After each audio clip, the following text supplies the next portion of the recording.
여러분 중고등학교 시절에는 자신의 미래를 준비하기 위해서 열심히 공부하고 또 학업에 정진하는 시기이기도 합니다. 그런데 때로는 열심히 공부하는 이 시기에 사춘기가 찾아와서 이렇게 방황하는 경우를 또 종종 보게 됩니다. 그러면 이제 학업에 공백이 생기는 겁니다. 학업이 무너지는 그런 경우를 보게 됩니다. 그러니까 공부라는 것이 초등학교, 중학교, 고등학교, 대학교까지 긴 연속 선상 안에 있는데 그 1, 2년 사춘기 때 방황을 하게 되면 학업이 공백이 생기고 그런 무너지게 되는 것을 보게 됩니다. 그러나 우리 젊은이들이 다시 또 미래에 대한 꿈을 꾸게 되고 다시 정신 차리게 될 때 다시 내가 무너졌던 그 학업을 다시 세우고 몇 배로 열심히 준비해서 다시 일어나는 것을 보게 됩니다. 이처럼 무너졌던 것들을 다시 회복하는 것 너무나도 중요하다는 것입니다. 여러분 우리 삶 가운데 혹시 무너져 있는 영역들은 없는지, 그리고 우리가 다시 세워야 될 부분들은 없는지 다시 날마다 점검하며 나아가는 저와 여러분이 되시기를 주님의 이름으로 축복합니다. 여러분, 엘리야는 우리 가운데 먼저 무너진 것들이 무엇인지를 보았습니다. 엘리야가 20북 이스라엘의 영적인 현실을 보게 될 때 그 땅 가운데 예배가 무너져 있고 그리고 여호와의 제단이 무너져 있는 영적인 현실을 보게 되었던 겁니다. 그래서 엘리야는 무너진 여호와의 제단을 세우기 위해서 온 힘을 다했던 선지자가 바로 엘리야 선지자였습니다. 여러분, 하나님은 하나님과 또 예배의 자리에 떠나 있는 백성들에게 다시 주님 앞에 예배의 자리로 돌아오라고, 또 하나님과의 관계를 회복하라고 때론 여러 기근과 같은 여러 어려움들을 우리에게 허락하시기도 합니다. 여러분, 오늘 본문 말씀을 보면 북이스라엘 아합 왕 때 비 한 방울도 내리지 않는 극심한 기근이 이 땅 가운데 내렸습니다. 여러분, 왜 북이스라엘 땅에 큰 기근이 찾아왔을까요? 이상 고온 현상으로 인해 비가 내리지 않는 자연재해가 찾아온 걸까요? 오늘날 같이 해수면의 온도가 높아져서 북이스라엘 땅, 지중해 동부 연안에 비가 내리지 않는 건기가 오랫동안 지속된 걸까요? 때로 지구의 이상기후로 인해 어떤 특정 지역은 집중호우의 피해를 받거나 반대로 어떤 지역에는 큰 가뭄이 들어 모든 호수와 강이 마르는 경우도 있습니다. 그런데 북이스라엘 땅에 온 큰 기근은 어떤 이상기후로 인한 자연재해, 우연적으로 인한 재난이 아니라 하나님이 내리신 것임을 분명하게 말씀하고 있습니다. 하나님은 아합에게 엘리야를 보내셔서 이렇게 말씀하십니다. 요한계시록 17장 1절 말씀 함께 봉독하겠습니다. 내 말이 없으면 수년 동안 비도 이시도 있지 아니하리라. 아멘. 하나님이 엘리야를 통해서 이 재앙에 대해 미리 말씀하신 이유가 있습니다. 그 이유는 이 모든 재앙이 아합의 죄악 때문임을 분명히 알게 하시기 위함이었습니다. 이렇게 하나님이 미리 말씀하지 않으셨다면 아합은 이 땅의 모든 기근이 그냥 운이 없고 재수가 없어서 그렇게 되는 줄로 치부해 버릴 수 있기 때문입니다. 그렇다면 아합의 죄가 무엇이었나요? 왜 이스라엘 땅에 기근이라는 재난이 찾아온 걸까요? 북이스라엘 왕 아합이 하나님을 대적했기 때문입니다. 아합은 여호와의 제단을 다 무너뜨리고 그 위에 바알 신전을 세웠습니다. 아합은 백성들에게 바알을 숭배하도록 우상을 세우며 장려했습니다. 또한 하나님의 선지자들을 죽이고 핍박했습니다. 다시 말하자면 이스라엘 백성들이 우상 숭배로 하나님을 떠났기 때문에 이 기근이 찾아온 겁니다. 하나님을 떠나 바알, 즉 세상의 것을 쫓아 살았기 때문입니다. 그런데 어떻게 하나님이 선택하신 그 이스라엘 민족이 바알 우상을 따르게 된 걸까요? 이스라엘 백성들은 하나님이 선택하신 민족입니다. 애굽에서 하나님의 놀라운 구원을 경험했던 민족, 광야에서 하나님의 놀라운 임재와 인도하심을 경험했던 하나님의 자녀들이었습니다. 모세의 율법과 말씀이 그들의 의식과 삶 속에 깊이 뿌리 박혀 있는 민족이 바로 이스라엘 백성이었습니다. 그런데 백성들 안으로 이방 민족의 신인 바알의 우상 문화가 이스라엘 가운데 들어온 겁니다. 그리하여 하나님을 섬기는 신앙과 물질주의를 지향하는 바알, 세상의 문화가 함께 혼합되어 버린 겁니다. 더욱이 아합 왕은 하나님을 경외하는 사람으로 아내를 맞이해야 되는데 그 하나님의 말씀을 저버리고 우상을 섬기는 이방 여인을 아내로 삼았습니다. 바알을 섬기는 아내 이세벨을 통해 이스라엘 땅에 우상 숭배의 죄가 들어온 겁니다. 열왕기상 16장 31절 말씀 함께 봉독하겠습니다. 시돈 사람의 왕 바알의 딸 이세벨을 아내로 삼고 가서 바알을 섬겨 예배하고. 아멘. 성경에서 아합의 아내 이세벨은 우상을 섬기는 시돈 사람이며 바알의 딸이라고 기록되고 있습니다. 여러분, 그의 아버지 바알의 이름은 어떤 의미를 갖고 있냐면 바알이 그와 함께한다라는 그 이름의 뜻을 갖고 있다라는 겁니다. 이 바알이라는 이름의 뜻과 같이 그는 시돈의 왕이었으며 동시에 바알을 섬기는 제사장의 직무도 감당했던 이였습니다.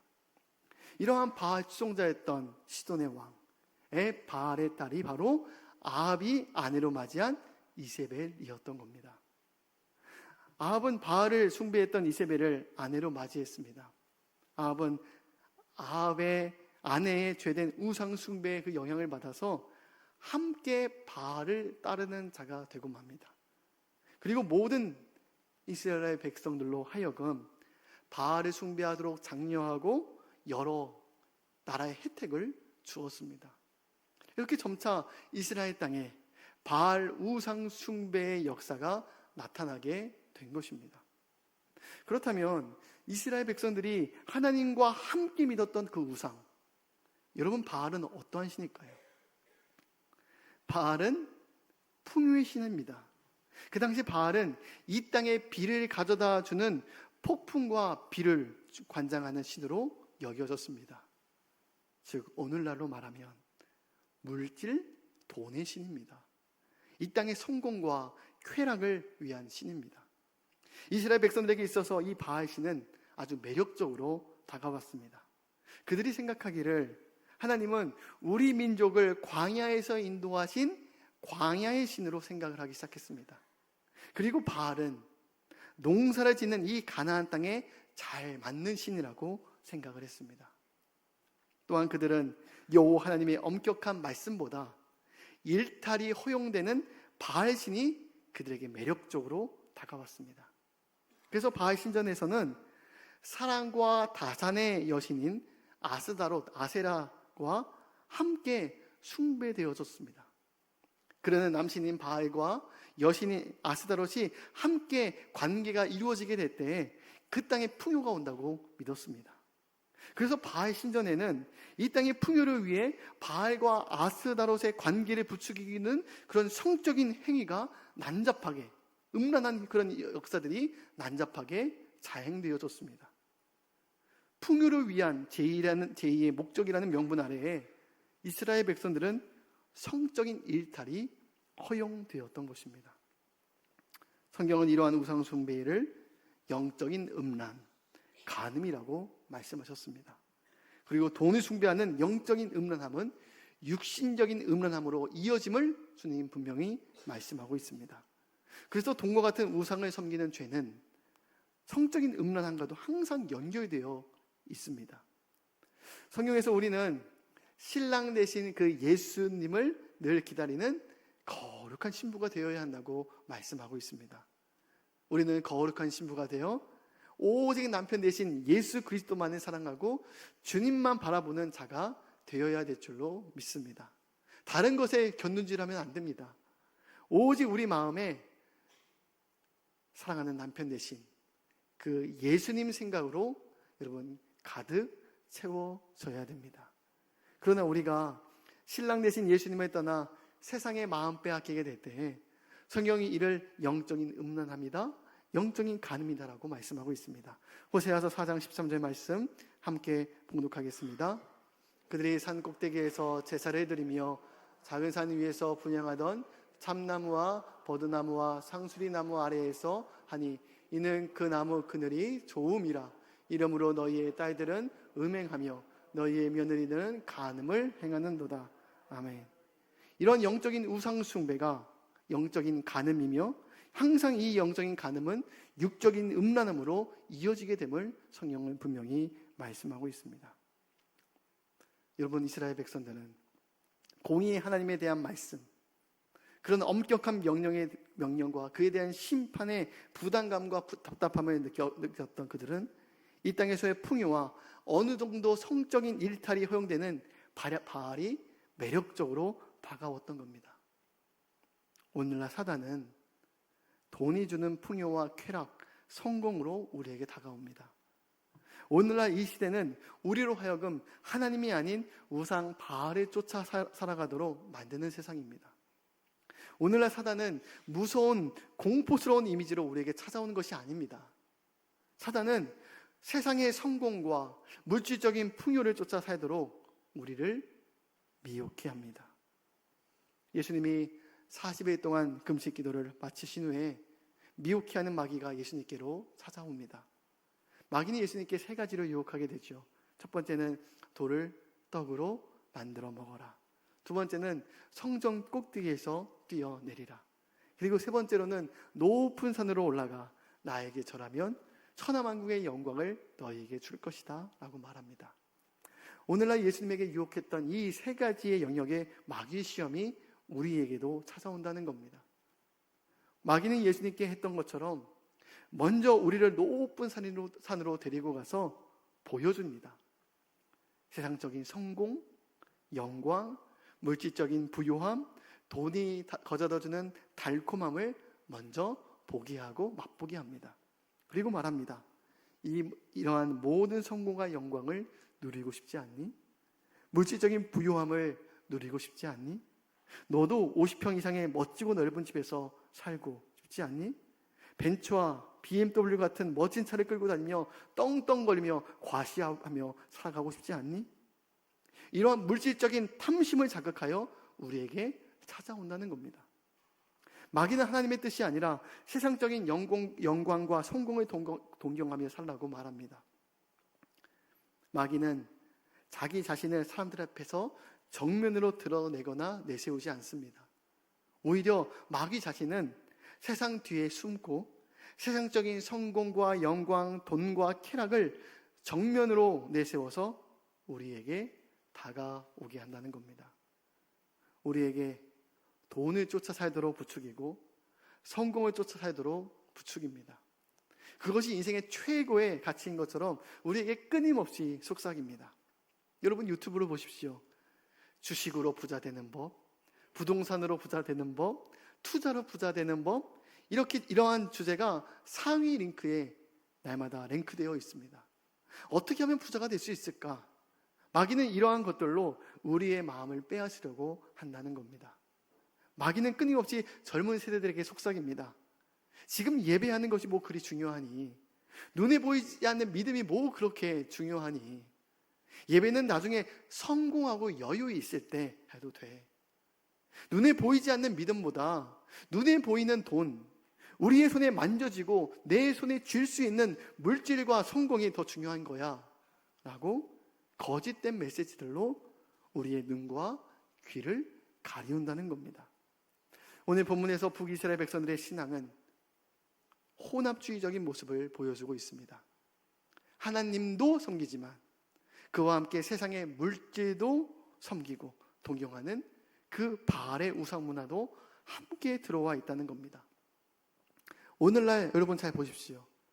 여러분, 오늘날 그리스도인들, 젊은 믿음의 세대들이 정말 하나님만을 섬깁니까? 하나님만을 만족해하며 살아가고 있습니까? 정말 하나님의 영광을 위해 여러분 살아가고 있습니까? 하나님의 영광을 나타내기 위해 공부하고 하나님의 영광을 나타내기 위해 일하고 있습니까?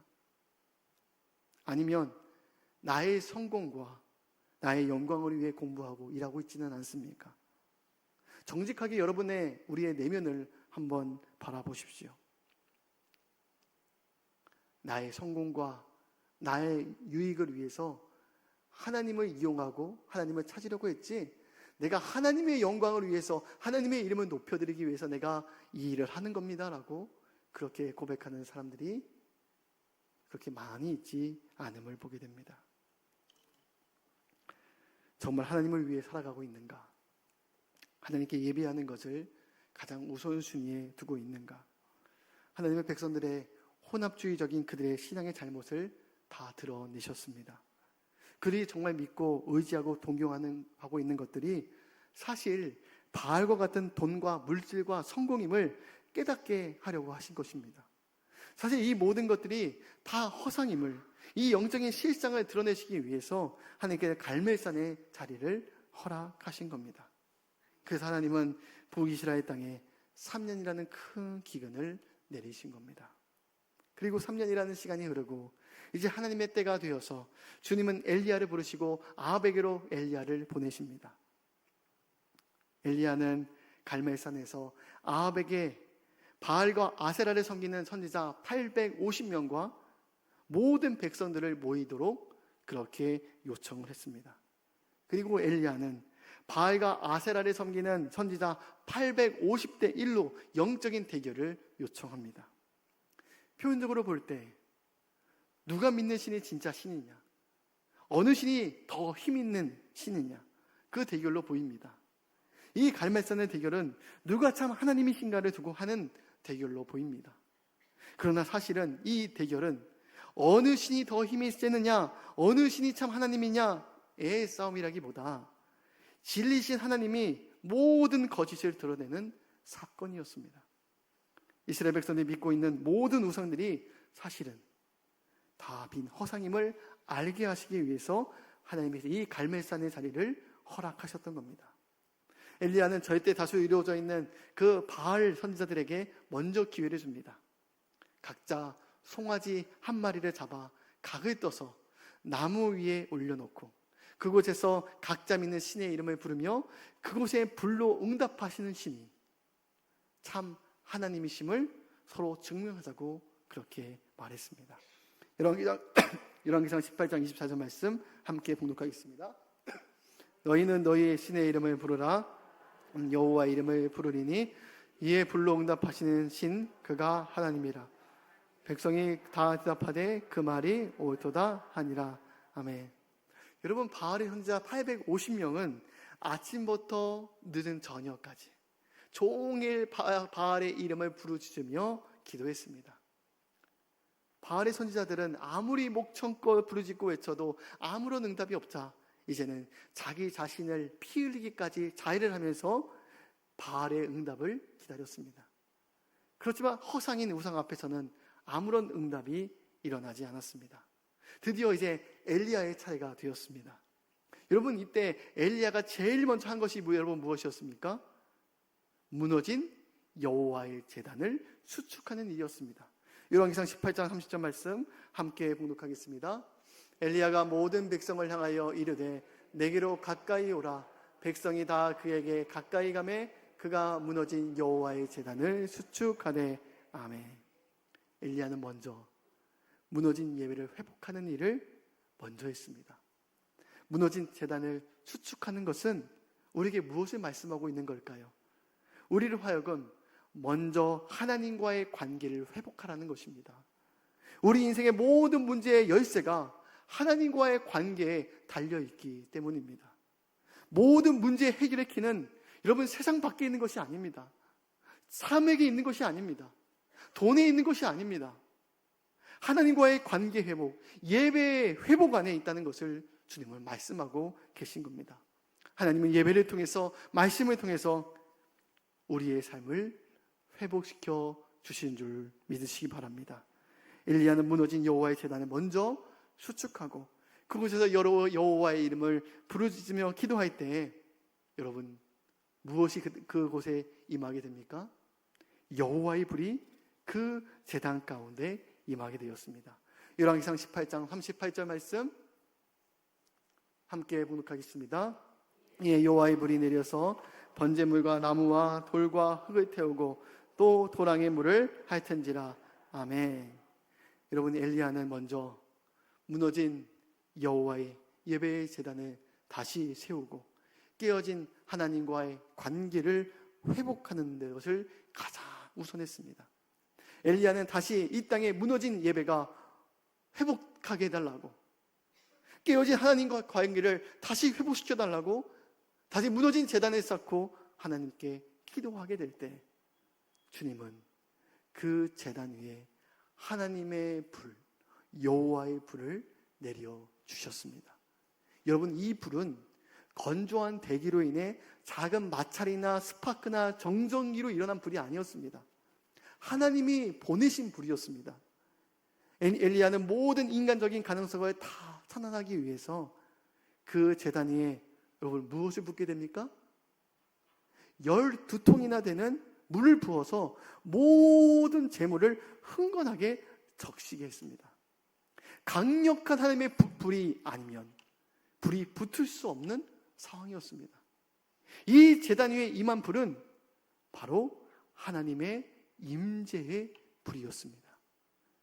여러분, 오늘날 무너진 예배의 제단을 다시 세우게 될 때에 하나님께서 교회에 성령의 불, 예배에 하나님의 임재를 불을 내리실 줄로 믿습니다.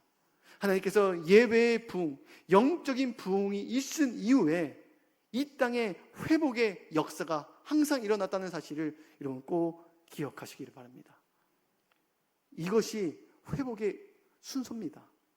먼저 무너진 예배의 제단을 쌓고, 먼저 무너진 하나님과의 관계를 회복하는 일, 그럴 때 하나님께서 그 예배의 자리에서, 그 말씀의 자리에서 하나님의 불이 우리 가운데 임하게 하시는 놀라운 역사가 일어나게 될 줄로 믿습니다. 그때 우리의 영혼이 먼저 부흥되고 회복되게 될 때 우리 삶의 모든 무너졌던 내 가정과 관계와 물질의 영역들이 다시 회복이 일어나는 놀라운 역사가 일어나게 되는 줄로 믿습니다. 여러분, 여호와의 불이 임하게 될 때 그 이후에 그 땅의 회복의 역사가 일어나게 되었습니다. 그 마른 기근이 임했던 그 땅에 하나님께서 단비를 내리셔서 생명의 땅으로 바뀌시는 놀라운 역사가 일어나게 되었습니다. 열왕기상 18장 45절 말씀 함께 봉독하겠습니다. 조금 후에 구름과 바람이 일어나서 하늘이 캄캄해지며 큰 비가 내리는지라. 아합이 마차를 타고 이스라엘로 가니. 아멘. 무너졌던 예배가 회복되고 멀어졌던 하나님과의 관계가 회복되니 하나님 우리 가운데 성령의 불로 우리를 새롭게 하시고 살아나게 하실 뿐만 아니라 내 영혼이 자유된 같이 내가 범사에 자유되고 강건하기를 원하노라 말씀하신 것처럼 우리의 모든 물질, 관계, 가정 모든 것들이 자동적으로 회복되는 역사가 일어나게 되었습니다. 여러분, 오늘날 많은 어려움 가운데 있는 성도들도 있는 줄로 압니다. 질병, 기근, 여러 가지 관계에 많은 걸로 인해서 무너져 있는 성도들도 있을 줄로 압니다. 여러분, 우리 삶의 모든 무너진 영역들을 다시 세우기 위해서 우리가 먼저 찾고 회복되어야 될 것은 무너진 예배를 회복하는 것이고 멀어졌던 하나님과의 깨어졌던 관계를 회복하는 것이 그것이 먼저입니다. 그 예배의 자리를 통해서, 그 말씀의 자리를 통해서 하나님께서 성령의 불이 우리 가운데 떨어짐으로 말미암아 우리의 영이 살아나고 우리의 영이 부흥되는 놀라운 역사, 이것이 모든 회복의 시작이고 마침인 줄로 믿으시기 바랍니다. 하나님, 무너졌던 것들을 다시 회복시켜 주시옵소서. 무너졌던 것들을 다시 회복되고 수축하는 믿음의 백성들이 되게 하여 주시옵소서. 우리 이를 위해서 함께 뜨겁게 찬양하고 우리 통성으로 기도하도록 하겠습니다.